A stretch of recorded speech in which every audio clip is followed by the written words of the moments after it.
69,000 शिक्षक भर्ती का मामला है। 22,000 सीटें जोड़ने की मांग को लेकर अभ्यर्थी जो है पूरे उत्तर प्रदेश से राजधानी लखनऊ में लगातार 65 दिनों से प्रदर्शन कर रहे हैं। हम इस वक्त एससीईआरटी कार्यालय के पीछे मौजूद हैं। दिखाते हैं आपको, 12वां दिन है आज। बड़ी संख्या में अभ्यर्थी जो है, चाहे वो महिला अभ्यर्थी हो, पुरुष अभ्यर्थी हो, ऊपर पानी की टंकी के ऊपर चढ़े हुए हैं। इनकी सिर्फ एक ही मांग है, इनकी नियुक्ति की जाए। इनका कहना है कि ये सरकार के मानकों पर खुद को खरा साबित कर चुके हैं, लेकिन इसके बावजूद इनकी जो नियुक्ति है वो रोकी गई है। यही वजह है कि बड़ी संख्या में अभ्यर्थी जो है पिछले 65 दिनों से पूरे लखनऊ में अलग अलग जगहों पर प्रदर्शन कर रहे हैं और अब ये पानी की टंकी पर चढ़कर लगातार सरकार से अपनी नियुक्ति की मांग कर रहे हैं। नीचे भी बड़ी संख्या में अभ्यर्थी जो है मौजूद हैं। दिखाता हूँ, जिन्होंने पूर्व मुख्यमंत्री कल्याण सिंह को अपनी श्रद्धांजलि भी अर्पित की है। महिला अभ्यर्थी हैं, पुरुष अभ्यर्थी हैं, तो कुल मिला के अभ्यर्थी लगातार अपनी नियुक्ति की मांग कर रहे हैं। हम कुछ अभ्यर्थियों से बात भी करना चाहेंगे। मैम, अब क्या कोई अभी तक आप लोग की सुध लेने आया? पिछले 12 दिनों से आपके साथी पानी की टंकी पर चढ़े हुए हैं। अभी तक हमारी आवाज़ ऊपर शायद पहुंच नहीं पाई है। जो भी वजह रही हो, आप लोग का, मीडिया का बहुत हमारे साथ सहयोग रहा है, लेकिन हमारी आवाज़ शायद अभी ऊपर गई नहीं है, इसलिए अभी कोई सकारात्मक उत्तर नहीं मिल पाया है। मैम, ऐसा कब तक चलेगा? आपके साथी कब तक ऊपर चढ़े रहेंगे? कुछ रणनीति आप लोग ने बनाई? क्योंकि कोई सुनवाई तो हो नहीं रही आप लोग की कहीं। जब तक 1,37,000 के बचे हुए समस्त रिक्त पदों पर नियुक्ति नहीं दी जाती है, तब तक हम यहाँ से नहीं हटेंगे। आपने अपने हाथ पे मेहंदी में भी लिखवाया हुआ है। जी, कल हमने यहाँ अपने भाइयों के साथ राखी का त्यौहार मनाया है। सभी लोग अपने घर परिवार को, भाइयों को छोड़कर हम लोगों ने यहाँ इसीलिए इकट्ठा हुए हैं कि हमारी संख्या बल बनी रहे, जिससे सरकार तक हमारी सुध पहुँच सके। आप बताइए, किस तरह की समस्या आ रही है? क्योंकि एक तरफ आप लोग लगातार प्रदर्शन कर रहे हैं और दूसरी तरफ मौसम की मार भी लगातार झेल रहे हैं। सर, समस्याएं बहुत आ रही हैं। 65 दिन से हम सारी समस्याओं को झेलते आए हैं और जब तक हमारी मांगें नहीं पूरी हो जाती हैं, हमारा मनोबल कोई भी नहीं तोड़ सकता है, चाहे वो मौसम हो, चाहे वो प्रशासन हो। हम यहाँ तब तक बने रहेंगे जब तक हमारी मांग पूरी नहीं हो जाती है। हमारी मांगें भी संवैधानिक हैं और हमारा धरना भी संवैधानिक है। हम कोई नाजायज़ मांग नहीं कर रहे हैं सरकार से। जो सरकार ने खुले मंच से कहा था, हमारे प्रदेश के मुखिया ने खुले मंच से कहा था कि हम 1,37,000 शिक्षकों की भर्ती करना चाहते हैं पर योग्य अभ्यर्थी नहीं हैं।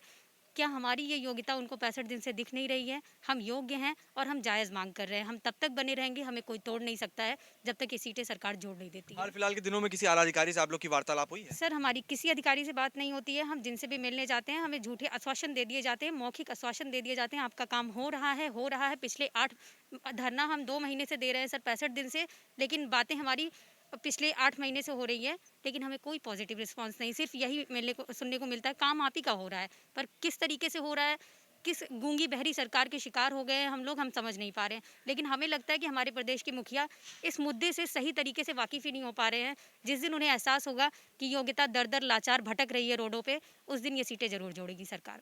मैम, आप बताइए, पिछले 65 दिनों से आप लोग लगातार प्रदर्शन कर रहे हैं। आप कह रहे हैं कि आपकी आवाज़ अभी भी तक भी ऊपर नहीं जी, पहुंची हम है। कल रक्षाबंधन के त्यौहार पर अपने प्रदेश के मुख्यमंत्री से मिलने गए थे, लेकिन वहाँ पे प्रशासन ने हमें उनसे मिलने नहीं दिया गया। पहले वहाँ पर जो भी पुलिस थी, उन्होंने हमसे ये कहा कि वो यहाँ उपस्थित नहीं है, चले गए हैं। कुछ और फरियादी थे, जब वो आए हैं तब हमने दोबारा बहुत प्रयास किया। हमने कहा आप इन्हें जाने दे रहे हैं, हमें नहीं जाने दे रहे हैं। तब उन्होंने हमसे कहा कि कोई आप वो लिखित में वो लेकर आइए, कोई लेटर लेकर आइए जिससे हम आपको मिलने दें। जब हमें वहाँ मिलने ही नहीं दी जा रहा, हमारी बात ही नहीं पहुँचाई जा रही। हम इसी उद्देश्य से गए थे कि उनको राखी बांधे, बताएं उनकी बहनें, योग्य बहनें सड़कों पर सो रही हैं अपना घर परिवार छोड़कर। यहाँ इन्हीं पन्नियों पर हम लोग रात को सोते हैं। बारिश होती है, ये भाई लोग पूरी पूरी रात इन पन्नियों को उठाए खड़े रहते हैं, हम इसके नीचे रहते हैं। जब बारिश रुक जाती है तब हम उस पर सोते हैं। उस पर भी प्रशासन हमें किसी अधिकारी से मिलने नहीं देता है।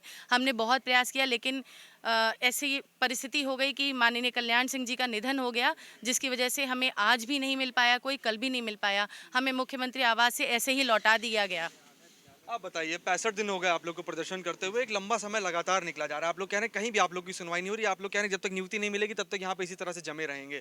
आगे किस तरह से चलाएंगे अपना ये जो प्रदर्शन है, जो आप लोग का आंदोलन चल रहा है, आगे इसको किस तरह से चलाएंगे? अंतिम सवाल। ये सर, आंदोलन ऐसे चलता रहेगा जब तक 1,37,000 का शेष जो चाहे भी और आगे कितने भी दिन आप लोग यहाँ पे बैठना? ऐसे हम लोग बैठे रहेंगे जब तक हमारी मांगें पूरी नहीं हो जाती, तब तक हम लोग धरना देते रहेंगे जो है। कुल मिला के अभ्यर्थी हैं वो लगातार कह रहे हैं कि अब जब तक उनकी मांगें नहीं पूरी हो जाती, जब तक उनकी नियुक्ति नहीं कर दी जाती है, तब तक वो इसी तरह से अपना प्रदर्शन जो है वो अनवरत जारी रखेंगे।